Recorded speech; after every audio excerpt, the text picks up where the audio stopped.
Por que assistir qualquer coisa do Alfred Hitchcock? Por quê? Porque todo mundo fala o tempo todo, ele é um mestre do não sei da quanta, é um mestre disso, não sei o que, blá blá blá. Mas o que ele fazia? Tem muito diretor, vai dizer que o diretor de Malhação faz o que o Hitchcock fez. Ah, faz sim.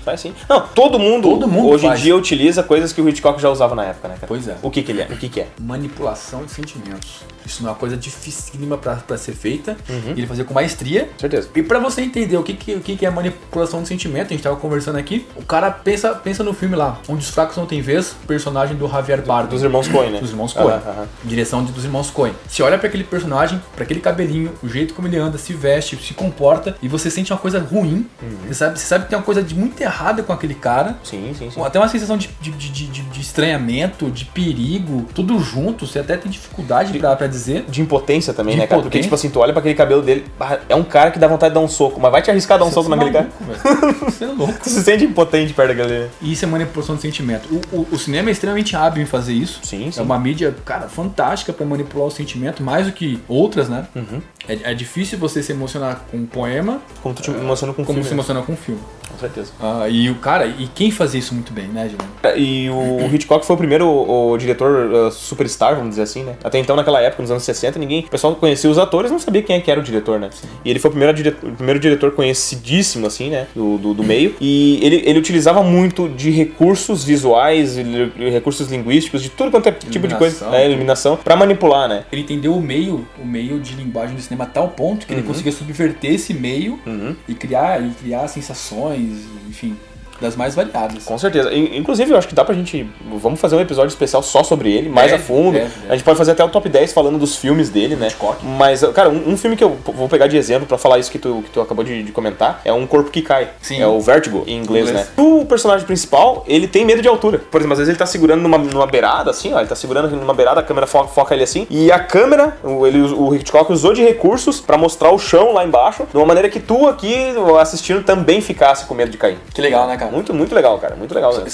E são técnicas que variam, como você falou, de enquadramento, luz, posição de câmera, enfoque daquele elemento, pra poder produzir quem tá assistindo aquilo que ele imaginaria que a pessoa estivesse sentindo. O Hitchcock conseguia passar o que ele queria do personagem com técnicas das mais diversas e variadas, né? Um dos maiores exemplos, onde ele ficou famoso com isso, né? Foi o Psicose, né? E tem um filme com Anthony Hopkins, chamado Hitchcock, que é meio que um making off, né? Do Psicose, né? Mostra todos os perrengues que ele passou pra conseguir o filme, conseguir os direitos do livro, etc. Mostra ali técnicas que ele usava pra conseguir, né? Despertar certas emoções. Inclusive a musiquinha famosa, né? Quem trouxe isso pra cena foi a esposa dele. Ela tomou a direção por algumas semanas e ela botou essa música. No início ele diz, mas isso aí não vai encaixar. Mas depois ele olhou a cena de novo com aquilo ali e ele pensou, cara, essa música não diz nada, é uma música.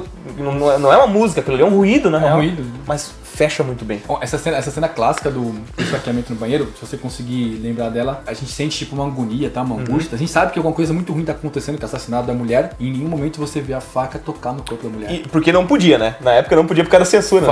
Mostra a faca, mostra a mulher, mostra a faca, mostra a mulher, a música cresce, a mulher cai, sangue indo pro ralo e você sabe, alguém morreu, você tem certeza, alguém morreu, o assassinato foi cometido, você não sabe por quem. E não tem violência, cara. E não tem violência, e ao mesmo tempo uma cena que todo mundo lembra do cinema, de assassinato. De repente, pra terminar, finalizar, dá pra gente pegar um exemplo, o pessoal que tá assistindo, por exemplo, Stranger Things, que assistiu It, a Coisa, filmes assim, de aventura e etc. Sim. Que fazem tu te afeiçoar aos personagens, pra quando o personagem é colocado em perigo, tu te preocupa muito mais com ele, né? Tu se preocupa. É uma manipulação de sentimentos. E dá certo, né? Dá certo.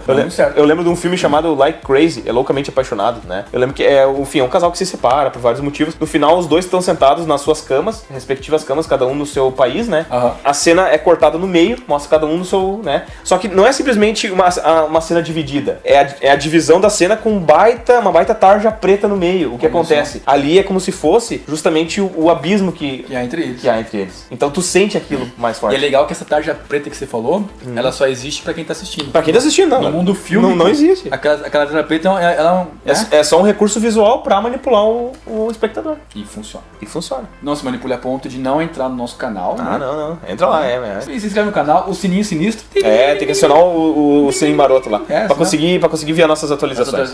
Segue a gente lá no Facebook. Seja nossos amigos no Facebook também. A gente é amigo de todo mundo, cara. A gente não nega amizade. A gente tem live lá, a gente faz uma transmissão ao vivo, duas, né? Pelo menos uma, mas A gente tenta fazer sempre 2, né? Na terça sou eu, na quinta o Jerônimo. É isso. Na quarta-feira sai o nosso vídeo. Tem semana inteira, resenha, tudo acontecendo.